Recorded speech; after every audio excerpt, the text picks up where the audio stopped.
الشيطان الرجيم. Para hadirin rahmati Allah Subhanahu wa taala. Kalau kita perhatikan fatwa-fatwa ulama tentang masalah ini, ya, kita dapati jumhur ulama, mayoritas ulama, bahkan hampir-hampir mereka semua sepakat tentang bolehnya memilih kalau ada beberapa calon yang hendak mencalonkan diri mereka, maka hampir seluruh ulama memfatwakan untuk memilih calon yang terbaik di antara calon-calon yang ada. Hanya segelintir kecil ulama yang menyatakan tidak boleh secara mutlak. Setahu saya, sepanjang sepengetahuan saya, ya, ulama yang tidak memperbolehkan seperti Syekh Muqbil rahimahullahu taala. Syekh Muqbil rahimahullahu taala. Yang secara mutlak tidak memperbolehkan adanya ikut-ikutan nyoblos dalam pemilu. Demikian juga misalnya saya dengar dari Syekh Rabi Al-Madkhali, ya, yang beliau juga menyatakan tidak boleh memilih. Meskipun ada fatwanya yang sebelumnya yang cenderung untuk memilih berdasarkan fatwa ulama kibar, para ulama besar. Tapi ada kaul beliau yang lain, pendapat beliau yang lain yang menyatakan tidak perlu memilih, ya, dengan alasan-alasan dan hujah-hujah yang beliau sampaikan. Akan tapi kalau kita lihat ulama yang lainnya, semuanya menyuruh untuk memilih. Contohnya para ulama besar seperti Syekh bin Baz rahimahullahu taala.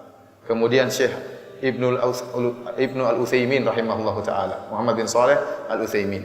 Kemudian contohnya Syekh Al-Albani rahimahullahu taala. Kemudian contohnya mufti yang sekarang Abdul Aziz Al-Syekh. Contohnya Lajnah Daimah, yaitu Lajnah Daimah adalah lembaga fatwa resmi di Arab Saudi yang tidak diduduki oleh kecuali ulama-ulama besar. Contohnya seperti Syekh Abdul Muhsin Al-Abbad hafizahullahu taala. Ya, contohnya juga Syekh Ubaid Al-Jabiri hafizahullahu taala. Contohnya juga Syekh Shalih Al-Luhaidan yang dulu merupakan ketua Mahkamah Agung di Arab Saudi. Kemudian banyak sekali para ulama. Contohnya lagi seperti murid-muridnya Syekh Albani, Ali Hasan, kemudian Masyhur Hasan dan yang lainnya. Semuanya membolehkan untuk memilih.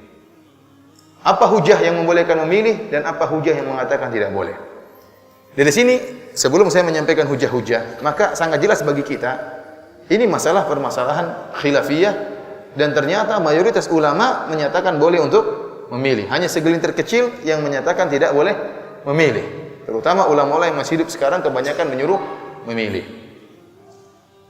Oleh karenanya aneh kalau kemudian timbul misalnya orang-orang yang tidak memilih, menghina orang-orang yang menganjurkan untuk memilih dengan mengatakan mereka ikut hawa nafsu misalnya, atau mereka misalnya menyesatkan umat misalnya, atau menggiring umat kepada kesesatan misalnya. Ini tidak benar, ini tuduhan yang tidak benar. Kita pun tidak berani berbicara tentang masalah ini kecuali dengan bimbingan para ulama. Bahkan teman-teman sudah bertanya langsung kepada para ulama yang masih hidup sekarang ini. Dan para ulama yang akan datang di negeri kita juga rata-rata menyuruh memilih, ya. Artinya dari guru-guru kita seperti sekarang seperti Syekh Ibrahim Ar-Ruhaili, kita sudah tanyakan langsung. Syekh Abdul Malik Ramadhan yang akan datang juga membolehkan. Yang punya buku judulnya Madariku An-Nazar, itu pandangan tajam dalam masalah politik, dia membolehkan untuk memilih. Artinya justru sebaliknya, orang-orang yang menuduh bahwasanya sebagian ikhwan yang membolehkan memilih dengan tuduhan yang tidak, seakan-akan mereka menutup mata. Mana fatwa-fatwa ulama yang membolehkan, seakan mereka tidak mau lihat. Ini ulama terlalu banyak yang membolehkan.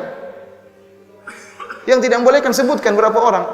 Yang membolehkan terlalu banyak, semuanya. Yang sudah meninggal dunia pun masih hidup sekarang. Lajnah Daimah sekarang, ulama besar di Arab Saudi, semuanya membolehkan. Oleh karena justru perkaranya sebaliknya, mereka menuduh kita yang menyuruh untuk memilih, dikatakan manhajnya enggak benar, menyimpang. Kita bilang, loh, bagaimana kita ikut para ulama, kemudian dituduh yang tidak, sementara kalian ikut siapa? Oleh karena tidak perlu kita menuduh yang lain. Silakan masing-masing menjalankan pendapat yang dia yakini tanpa harus menjatuhkan pihak yang lain. Ya, kalau seandainya harus menjatuhkan, maka kita berhak untuk lebih utama untuk menjatuhkan. Bukan kita yang dijatuhkan, namun kita tidak melakukan demikian. Kita tidak melakukan demikian. Sementara mereka-mereka yang melarang atau mengarahkan masyarakat untuk golput misalnya, ya, disertai dengan menjatuhkan para ustadz atau para dai yang menyuruh kepada memilih, padahal para dai tersebut hanya menjalankan fatwa para ulama. Para hadirin rahmati oleh Allah Subhanahu wa taala. Sekarang kita akan mencoba menjelaskan permasalahan khilafiyah agar kita tahu masing-masing punya dalil. Agar kita tidak mudah melepaskan lisan kita ini untuk menjatuhkan saudara kita yang mungkin berbeda pendapat dengan kita, ya. Dan saya sempat baca tuduhan-tuduhan yang mengerikan, ya. Menjatuhkan, mengejek, menjelek-jelekan, perkataan-perkataan tidak pantas keluar dari anak jalanan, apalagi keluar dari seorang ustaz. Tidak pantas. Namun terucapkan. Ini perkara yang menyedihkan. Tidak dewasa dalam menghadapi permasalahan khilaf. Tidak siap untuk diselisihi, tidak siap. Kalau para ulama besar seperti Imam Syafi'i, Imam Malik, Imam Ahmad, Abu Hanifah siap untuk diselisihi. Siap untuk dikritik. Bagaimana orang-orang yang kerocok-kerocok seperti kita ini? Tidak siap untuk dikritiki, tidak siap untuk diselisihi. Terus bagaimana manhaj Ahlus Sunnah dalam menghadapi permasalahan khilafiyah? Dia mengatakan, itu ulama semua salah, ini yang benar. Itu kan menurut kamu jangan paksakan. Kecuali ada turun ayat dari Al-Quran, tidak boleh memilih. Ya itu baru kita semua tunduk. Kalau saya menyelisih, sesatkan saya. Mungkin saya kafir. Kalau turun ayat dari Al-Quran mengatakan tidak boleh milih, atau Nabi mengatakan tidak boleh milih. Nabi mengatakan misalnya suatu zaman akan datang pemilihan umum, jangan pilih. Kalau ada yang menyelisihnya, kafir, bisa jadi kafir. Ini enggak ada dalilnya. Dan para ulama tatkala menilai, misalnya mengatakan boleh memilih, mereka dengan dalil-dalil yang ada. Oleh karenanya pada kesempatan berbahagia ini, saya berusaha menyebutkan seluruh yang saya berdasarkan ilmu saya yang rendah ini, saya ingin menyebutkan dalil-dalil dari dua belah pihak agar kita menghargai pihak yang lain. Sekarang saya akan sebutkan dalil-dalil yang menyatakan akan bolehnya memilih.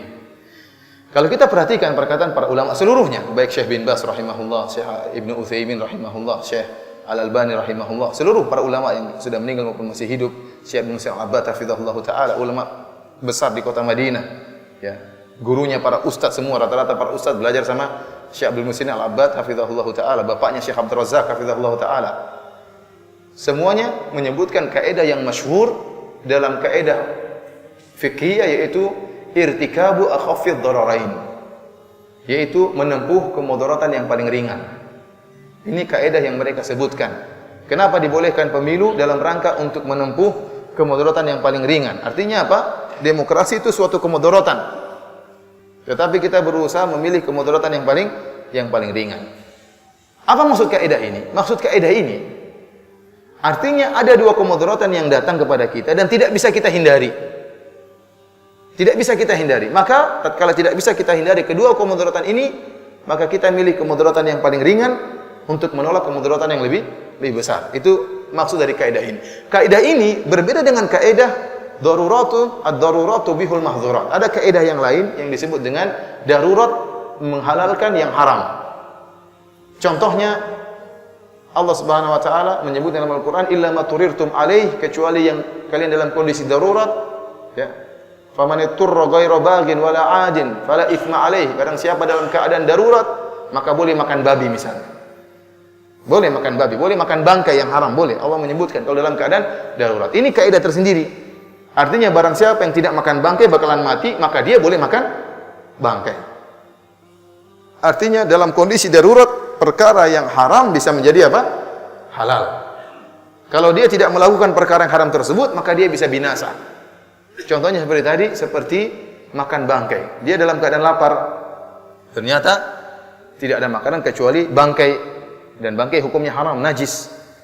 Daripada dia meninggal dunia, maka dia hendaknya makan bangkai tersebut untuk menyelamatkan nyawanya. Ini haram menjadi halal karena dalam kondisi darurat. Kalau dia tidak makan, maka dia meninggal dunia.